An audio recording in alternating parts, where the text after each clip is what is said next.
The dial tone was short and sharp. When the person on the other end picked up, there was no hello, only the heavy, expectant silence of two men who operated in the shadows of the same city. "Let's meet," Saksham said, his voice as cold and unchanging as the marble floors of his penthouse. "Where?" the voice replied low, slightly rasping. "Our old place." Saksham's voice was sharp and distant. He disconnected without waiting for a confirmation.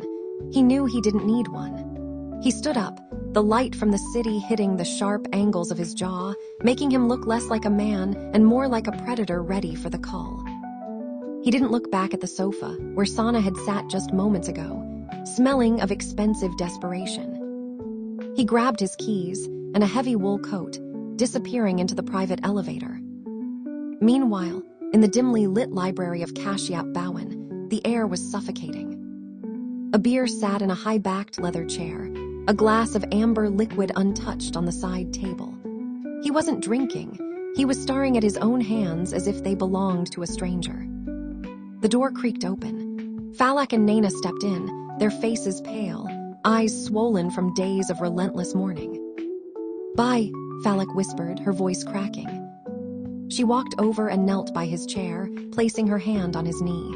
"Please, the lawyers are asking for a statement. The Aroras are filing for a legal dissolution of the marriage contract based on moral turpitude. We need to fight this. Just tell us, what happened in London?" Her eyes were misty. Her heart broke looking at her brother's disheveled state. He no longer looked like her strong and mature brother. Abir's jaw tightened so hard a muscle pulsed in his cheek. He didn't look at her. He couldn't. "I told you," Abir rasped, his voice sounding like it was being dragged over broken glass. "I was wrong. I made a mistake. A mistake is a bad investment. This is a slaughter. You were at Sana's apartment. There is a photo of you too. If you didn't do it, say it. If you were drugged, tell us. If she's lying, we will destroy her." She looked at Abir with hope. She wants him to deny every accusation, for her sister's sake. Abir finally looked up. His eyes were bloodshot, filled with a haunting, hollow agony that made Naina stop mid-sentence. "I do not need to prove anything," Abir whispered, his voice trembling. I remember waking up with the weight of the world on my chest. I have no defense, Naina, because when I look into my own memory, all I find is a void. And in that void, I see the face of the man who destroyed Alicia's life." He looked tired. "But bye," Falak started. She stood up and was about to take his hand in hers when he snatched it. "Enough," Abir roared, standing up so abruptly his chair toppled backward. The sound echoed like a gunshot in the quiet library.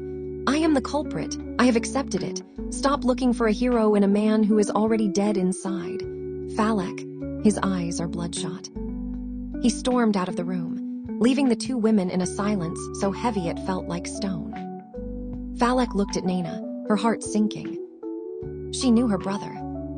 She knew the pride he carried. If he were protecting someone, he would die before he spoke. But if he was truly guilty, why did he look so confused?